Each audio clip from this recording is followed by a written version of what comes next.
Dans le cadre de leur cours de français à l'école secondaire catholique de Plantagenet, enseigné par Chantal Poirier, des élèves de 12e année ont complété le projet autonome d'innovation « Je pars en mission pour une cause », où ils ont préparé des reportages sur des causes de leur choix. Voici leur reportage vidéo. Tout d'abord, Ève Lalonde et Kaël Péladou nous présentent leur reportage vidéo qui a comme but d'expliquer comment encourager les jeunes à lire. Voyons ce qu'ils ont préparé.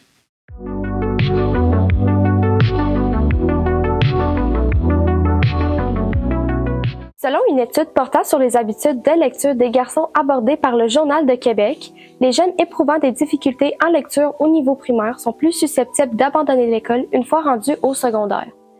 Cette remarque peut perturber les conversations en tenant compte de la diminution des taux de lecture auprès des jeunes, mais la situation est-elle véritablement irréparable comme ce qui est présenté par les réseaux sociaux? Bien que la lecture devienne un loisir de moins en moins commun parmi les jeunes en 2025, les ressources offertes dans la région de Prescott-Russell, que ce soit au niveau communautaire, scolaire ou des médias sociaux, sont illimitées. Cependant, la question « Comment encourager les jeunes à lire » résonne tout de même au sein de nombreuses communautés. Il est donc important de mettre en valeur ces ressources et de souligner l'importance de la lecture, non seulement dans le contexte de l'éducation, mais dans le développement personnel d'un individu. En débutant l'année scolaire 2025, la nouvelle directrice de l'école secondaire catholique de Plantagenet, Mme Sophia Lahaye, a proposé de garnir les salles de classe avec une variété de livres neufs. Ayant été une enseignante ressource dans le passé, le développement du vocabulaire et de la compréhension des jeunes est, à son avis, largement dépendante de leurs apprentissages par moyen de la lecture. Donc, d'avoir des romans, ça fonctionne pour un type d'élèves, mais des élèves pour qui la lecture, c'est plus difficile. Je pense que d'être capable d'aller chercher un autre type de livre que des romans. Peut-être avec plus d'images également, l'écriture un peu plus grosse, et puis d'avoir touché les intérêts. D'ailleurs, la directrice aborde plusieurs occasions offertes en milieu scolaire. Parmi celles-ci, il y a la période ESCPS, où l'élève peut choisir une période de lecture au centre de ressources. D'après Mme Lahaye, la sélection variée de nouveaux livres en salle de classe ainsi que celles offertes à la bibliothèque peuvent répondre aux besoins des élèves. De plus, elle adresse le fait que la lecture n'est pas seulement une activité qui enrichit les connaissances et les capacités en français, mais elle aborde une multitude d'autres domaines et intérêts. Selon la directrice, avoir un plus grand choix de lecture répond mieux aux intérêts, puis offrir un temps de lecture permet d'ouvrir les horizons des élèves. Par contre, l'importance de la lecture va au-delà du climat scolaire et est aussi essentielle dans la vie personnelle d'un jeune que dans son quotidien à l'école. Les municipalités de la région de Prescott-Russell fournissent plusieurs efforts afin d'encourager leurs jeunes à fleurir au sein de la communauté. En leur donnant accès à plusieurs bibliothèques municipales, puis en offrant des activités de lecture interactives, les jeunes peuvent faire preuve de curiosité en s'intégrant dans leur environnement. Ces activités sont habituellement organisées par les bibliothèques municipales des différentes régions de Prescott-Russell. Ginette Péladou, la bibliothécaire en charge de la succursale d'Alfred, constate que malgré les sources disponibles, de moins en moins d'adolescents s'intéressent à la lecture. Je dirais pas trop beau pour en rester à ça. Il n'y a pas grand gens qui lisent dans les gens, les ados non plus. J'espère que ça va s'améliorer. Les bibliothèques sont une ressource essentielle pour introduire les jeunes à la lecture, puis leur contribution au développement des enfants et des adolescents est indispensable. Tu sais, si c'est du fantastique, que ce soit de la science-fiction, que ce soit des faits vécus, il faut que tu trouves qu'est-ce que tu aimes avant, puis dès que tu vas avoir trouvé ce que tu aimes lire, il faut que tu essayes de lire avant. Si tu aimes ça, après ça, tu vas aller à peu près dans la même direction. Les bibliothèques ne sont pas les seuls terrains où les jeunes peuvent découvrir des courants littéraires qui suivent leurs intérêts. Les médias sociaux, qui occupent une grande place auprès des nouvelles générations, est aussi un outil efficace pour exposer les jeunes au monde de la lecture. Bien que les médias sociaux soient couramment ciblés lorsqu'il en est question de trouver le responsable du manque d'intérêt des adolescents face à la littérature, leurs désavantages ne changent pas le fait qu'ils ont eux-mêmes une utilité dans le rôle de la lecture face aux nouvelles générations. L'accès à différentes communautés avec multiples passions permet aux jeunes de trouver des domaines qui les intéressent, tout en leur offrant un moyen d'apprendre et d'échanger avec d'autres passionnés de la littérature. Flavie Lacombe, une adepte de la lecture en 12e année à l'ESCP, explique que les avancements technologiques ne sont pas seulement au détriment de la lecture, mais qu'ils peuvent apporter certains bienfaits aux jeunes qui ont grandi et appris avec ces outils. Le principal avantage des réseaux sociaux, c'est justement la possibilité de rejoindre une communauté de jeunes. Donc, c'est sûr que la technologie, principalement les réseaux sociaux, justement, est utilisée par plusieurs influenceurs pour promouvoir, partager leurs valeurs, qui est utilisée justement par les adeptes de lecture. J'en suis quelques-uns justement qui proposent des suggestions de lecture différentes qui justement me poussent à lire des choses différentes. De plus, l'accès à Internet offre aussi différentes possibilités portant sur la lecture telle quelle. Par exemple, les livres audio peuvent subvenir aux besoins de certains jeunes qui ont plus de difficultés à rester concentrés en lisant. Puis les livres digitaux sont habituellement plus abordables et consciencieux de l'environnement pour ceux qui se préoccupent de certains changements comme ceux-ci. Pour conclure, un sondage auquel les élèves de l'ASCP ont répondu demande que les initiatives scolaires, communautaires et les médias sociaux sont une manière efficace d'encourager les jeunes à lire. Le sondage confirme que 41,9% des élèves à l'ASCP lisent non seulement pour les travaux scolaires, mais également pour le plaisir. L'ASCP n'est pas à l'exception quand il s'agit de la motivation des adolescents face à la lecture. Cette hausse peut être associée aux nombreuses initiatives mises en place parmi la communauté, l'école et les réseaux sociaux. Suite au recueillement de ces données, une nouvelle question surgit. La génération suivante subira-t-elle, elle aussi, des changements dans leur habitude de lecture face aux avancements de la technologie? 2 élèves de la 12e année ont recueilli des données par rapport aux habitudes de lecture des élèves à l'ASCP. Elles ont ensuite incorporé ces résultats dans une affiche installée dans les couloirs de l'école afin de promouvoir la lecture.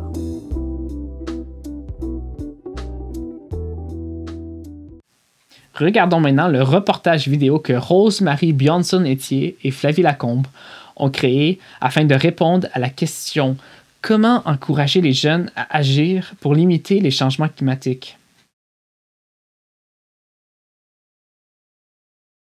Selon une étude réalisée par le Journal of Climate Change and Health, 56% des 1000 répondants canadiens et canadiennes âgés entre 16 et 25 ans ont déclaré être inquiets, tristes, anxieux et impuissants par rapport au changement climatique et ses conséquences. Un des défis majeurs auxquels fait face notre société aujourd'hui est le changement climatique. Il est associé à plusieurs perturbations qui ont des conséquences irréversibles au niveau mondial. Des catastrophes naturelles de plus en plus fréquentes et violentes telles que des tornades, des ouragans, des sécheresses, des vagues de chaleur, des séismes, des tsunamis, des inondations et des feux de forêt ont affecté des millions de personnes au courant des dernières décennies. La cause, les gaz à effet de serre causés par les humains. L'inquiétude se fait majoritairement ressentir chez les jeunes, ce qui nous mène au sujet de ce reportage. Comment encourager les jeunes à agir pour limiter les changements climatiques? L'éducation est souvent le premier cheval de bataille lorsque le sujet des changements climatiques est abordé. La logique est très simple. En comprenant les impacts du changement climatique, il est alors plus facile d'embarquer des gens dans différents mouvements pour protéger notre climat. L'école a un grand rôle à jouer par rapport à l'éducation des jeunes, non seulement au niveau académique, mais aussi par rapport à des futures habitudes de vie et des valeurs. C'est important de les éduquer parce que on est à l'école, puis s'il y en a qui peut-être consomment moins les réseaux sociaux ou en n'entendent pas parler à la maison, ben au moins à l'école, ils vont être éduqués par rapport aux phénomènes ou aux répercussions que les changements climatiques ont par rapport à l'environnement. Puis, dans le fond, vous autres, les jeunes, c'est vous qui allez vivre encore plus longtemps que nous, puis qui allez vivre avec les répercussions de tous ces changements climatiques-là. Donc, ça va vous toucher directement. Je pense que ça va bien au-delà de juste de faire du recyclage de papier. Là. C'est toute la façon qu'on consomme qu'on devrait se poser des questions. C'est important d'éduquer les jeunes parce que les jeunes d'aujourd'hui sont nos leaders de demain. Donc, c'est eux qui vont avoir à faire le plus gros... C'est eux qui vont avoir le plus gros rôle parce que nous, on ne sera pas là. Donc, les jeunes doivent prendre en main les initiatives par rapport à l'environnement. L'éducation est donc une solution promettante pour encourager non seulement les jeunes, mais aussi la population générale à limiter les impacts du changement climatique. Les réseaux sociaux ont beaucoup d'importance dans notre vie quotidienne. D'après Le Devoir, près de 5 milliards de personnes, soit 60,6% de la population mondiale, sont actives sur les réseaux sociaux. Pourquoi pas en profiter? Cette plateforme permet une diffusion rapide de l'information et favorise le partage interculturel d'idées et solutions face au changement climatique. C'est souvent l'endroit où on va s'informer, c'est la première place où on va s'informer, puis c'est aussi un endroit où on va communiquer. Plusieurs outils interactifs comme les hashtags, les stories, les vidéos en direct et les autres types de publications permettent de captiver l'attention du public, plus spécifiquement les jeunes. Non, je pense que c'est la bonne façon d'aller les rejoindre. Il n'y a aucun doute de la présence des jeunes sur les médias sociaux et l'impact du contenu diffusé sur leur comportement. En fait, d'après Radio-Canada, 86% des enfants âgés de 9 à 11 ans possèdent un compte sur au moins une plateforme parmi les suivantes: YouTube, TikTok, Instagram, Facebook et Snapchat. À l'aide du contenu diffusé, les médias sociaux permettent de conscientiser les jeunes par rapport aux répercussions des changements climatiques, les encourageant ainsi à adopter des comportements et des solutions éco-responsables. Malgré la sensibilisation à l'aide des réseaux sociaux, plusieurs organisations continuent à rechercher la participation des jeunes. Mais c'est aussi important d'avoir des activités pratiques et engageantes. Les jeunes apprennent beaucoup plus en manipulant, en faisant des activités qu'en écrivant ou en faisant des recherches. À travers le Canada, plusieurs institutions et entreprises prennent les devants en innovant de nouvelles solutions selon le domaine. Au niveau de l'agriculture, on peut avoir des techniques de production qui vont renverser justement les effets du changement climatique. Fait qu'on va parler, mettons, de régénération des sols, de séquestration de carbone. La séquestration du carbone, un processus de capture et de stockage, permet de réduire la quantité de dioxyde de carbone dans l'atmosphère. Il y a aussi plusieurs initiatives prises par les municipalités locales. Nous, à la municipalité, on collabore avec la Conservation de la Nation Sud, qui sont une autorité près de Cornwall, dans la région, qui protège le bassin versant de la rivière Nation Sud. Et puis, eux, ils ont des bonnes pratiques écologiques pour protéger nos cours d'eau, mais aussi pour la protection du couvert forestier. Donc, chaque année, ils plantent des millions, c'est plutôt des milliers d'arbres. Mais avec le temps, ça fait plusieurs années qu'ils sont là puis ils sont rendus à des millions. Une autre bonne communauté que je connais, ça s'appelle Eco-East, donc Eco-Est. C'est une communauté de gens qui se rassemblent, qui veulent aller vers un avenir qui est plus durable et puis qui vont faire aussi des partenariats communautaires. Ils vont éduquer les gens. Ils vont inspirer le respect de la nature. Ils vont avoir aussi des activités régulièrement de plantation ou de partage. Ils ont même instauré un nouveau plan climatique pour supporter les autorités locales. Il faut donc plusieurs personnes se spécialisant dans plusieurs domaines pour transformer notre mode de vie présent, qui est problématique, en mode de vie plus éco-responsable. Saviez-vous que le mois d'avril est le mois de la Terre? C'est justement une occasion de questionner notre rapport à l'environnement et surtout notre impact sur celui-ci. Pour notre geste, nous avons décidé de sensibiliser les élèves de l'école secondaire catholique de Plantagenet à l'aide d'affiches affichées sur les télévisions et dans les corridors. Ces affiches contiennent des informations choc par rapport à notre impact environnemental pour sensibiliser les élèves. Bien qu'il ne faut pas sous-estimer le rôle de l'éducation et des réseaux sociaux envers la sensibilisation au changement climatique, l'entraide et la visibilité facilitent l'échange d'informations et encore plus la prise d'action. Bien sûr que la communauté peut poser des gestes. Ensemble, on va plus loin. Finalement, nous présentons le reportage vidéo de Samuel Pilon et Alexis Viau, qui ont entrepris de répondre à la question « Comment favoriser un climat d'apprentissage sain à l'école ?»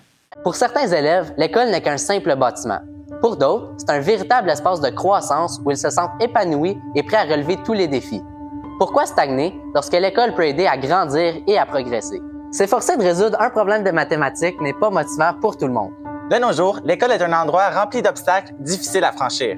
Néanmoins, les établissements scolaires disposent de mesures pour remettre les élèves sur la bonne voie, qu'il s'agisse d'accompagnement académique ou de soutien en matière de bien-être. Alors, comment favoriser un climat d'apprentissage sain à l'école?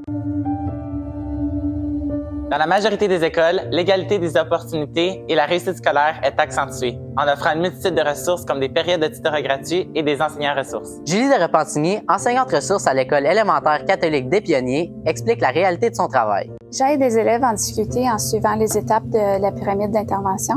On cible leurs besoins et ensuite on met en place des stratégies pour répondre à ces besoins-là, soit en mettant en place des adaptations à la salle de classe, en les référant à des services internes ou externes, en faisant des groupes de lecture, d'écriture, de mathématiques. Selon Mme Julie, les inégalités scolaires sont réduites à l'aide de tels services, remarqués avec l'accélération des réussites des élèves. Davantage, Mme Caroline Blondin, enseignante de mathématiques, est responsable des périodes de tutorat gratuits offerts à l'heure du dîner, appelées Midi Maths à l'ESCP. Bien, je peux penser à des élèves qui ressentaient une grande anxiété mathématique puis qui sentaient qu'ils n'étaient pas à la hauteur. C'est des élèves qui ont continué avec des cours de 12e année, gestion de données, même si c'était optionnel, puis qu'au tout début, ils se disaient « moi, je ne ferai plus jamais de maths ». Juste de mettre le stress de côté, que ce soit dans un contexte hors de la salle de classe. Chacun a un style d'apprentissage différent. C'est pourquoi de simples adaptations comme ces périodes de tutorat à l'heure du dîner peuvent complètement transformer l'attitude et le parcours scolaire des étudiants.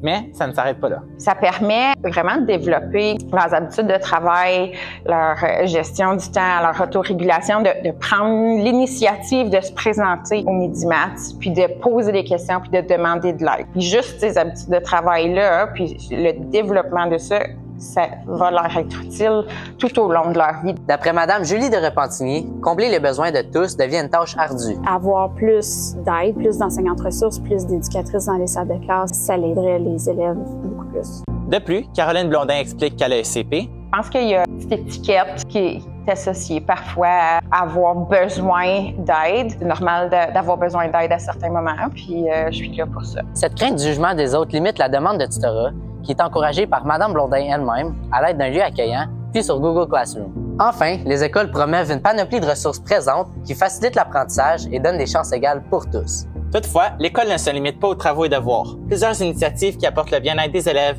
et changent leur quotidien scolaire sont mises en place. Les écoles s'engagent à organiser des activités qui améliorent la vie scolaire des élèves et favorisent leur santé mentale. Cela inclut ECPS et les activités du Conseil des pavillons à l'École secondaire catholique de Plantagenet. Selon M. François Beaune, directeur adjoint à l'École secondaire catholique de Plantagenet, Esprit sain dans un corps plus sain, c'est de passer du temps avec nos élèves à faire d'autres choses que de l'académique pour le bien-être de l'élève, pour le bien-être de l'école. Les profs aussi, c'est le fun de faire des jeux, faire des choses plus relaxes avec les jeunes. Becky Harrison, élève en 2e année et présidente du gouvernement des élèves, également appelée Conseil des pavillons, ajoute. S'il n'y aurait pas d'activité, je serais plate, là. Comme tu t'en vas à l'école pour juste étudier, faire tes devoirs, faire tes évaluations. Mais c'est pour ça que nous, on met des activités comme ça, pour montrer aux jeunes que c'est pas juste ça l'école. Ça peut actually être un beau moment. Ça va aider ta santé mentale. Je trouve ça les aide. Moi, ça m'aide personnellement. Au départ, ECPS se composait principalement d'activités physiques. Pour être certain d'incorporer les intérêts de tous les élèves, ils ont acheté l'art, la cuisine, etc. Cette variété offre un éventail de possibilités qui conviennent à tous les élèves. De son côté, Becky perçoit les bienfaits des activités du Conseil des pavillons. Tu sais, ça pousse l'élève à prendre un break, à faire autre chose, puis c'est très, très bon pour toi. Des fois, c'est important de prendre un break. Des fois, il y a des gens qui sont pas capables de faire ça. Fait que ces activités-là, ça pousse les jeunes à prendre un break et à faire autre chose que de se drainer mentalement. Approché par plusieurs élèves, M. Bond reconnaît que les activités ECPS sont populaires. C'est sûr que comme n'importe quelle école secondaire, il y a des gens qui disparaissent pendant la période ECPS. On n'est pas en faveur de ça. Comme toutes les activités d'école, on focus sur ceux qui sont ici, puis c'est eux qui ont du fun, puis c'est ça l'important. En fin de compte, les diverses activités font du bien pour la santé mentale des élèves, car ça leur permet de penser à autre chose que les travaux. Les diverses activités des élèves et de la direction améliorent grandement la vie scolaire. Cependant, ça ne se limite pas à ça. Le gouvernement joue un rôle important. À travers l'Ontario, des mesures comme l'interdiction des téléphones permettent d'éliminer les distractions et de garder les élèves concentrés. La clé de la productivité, c'est la concentration. C'est pourquoi un nouveau règlement abolissant l'utilisation des téléphones en salle de classe a été adopté en août 2024. À l'ESCP, le directeur adjoint François Beaune explique. Au premier semestre, je pense qu'on a bien parti l'année. Là, il y a eu un relâchement chez les élèves et chez les profs. Puis là, c'est pour ça qu'on a mis en place le système de retenue. Puis ça fait à peu près un mois que le semestre est commencé, puis on a eu 3 élèves qui ont eu des retenues. Fait que 3 élèves sur 300 pendant un mois. Ça semble bien fonctionner. Il mentionne que ce règlement a comme principe d'accroître la concentration en salle de classe, mais qu'il aide aussi aux jeunes à se séparer de leur téléphone, ce qui est rendu presque une addiction. Un inconvénient de la règle réside dans la perception des élèves qui interprètent ce geste comme étant injuste. Toutefois, il assure qu'il veille au bien-être personnel et professionnel des élèves avec celle-ci. Malgré la réaction plutôt négative de la part des étudiants, voici ce que le directeur adjoint de l'ESCP en a à dire. Je pense que le plus dur, il est passé, la période d'adaptation. Puis dans les avantages, nous, on voit que ça l'aide quand même là, à être plus attentif en classe, puis que tu n'es pas en train de penser le Snapchat, puis garder des streaks allés, puis des sortes d'affaires que je comprends pas. À la fin mars 2025, Alexis Villot et Samuel Pilon ont créé une capsule humoristique et informative partageant des trucs sur des choses à faire et à ne pas faire afin de prendre de bonnes habitudes scolaires. Celle-ci a été présentée dans les classes participantes de l'ESCP. Ainsi, les élèves ont pu rire un peu tout en réfléchissant sur leur routine. Pour conclure, à l'école, il existe des ressources comme du tutorat, diverses activités et des systèmes pour limiter les distractions. Ces éléments créent un environnement propice à un apprentissage sain. Malgré toutes ces initiatives, est-ce que l'école en fait assez pour ses élèves?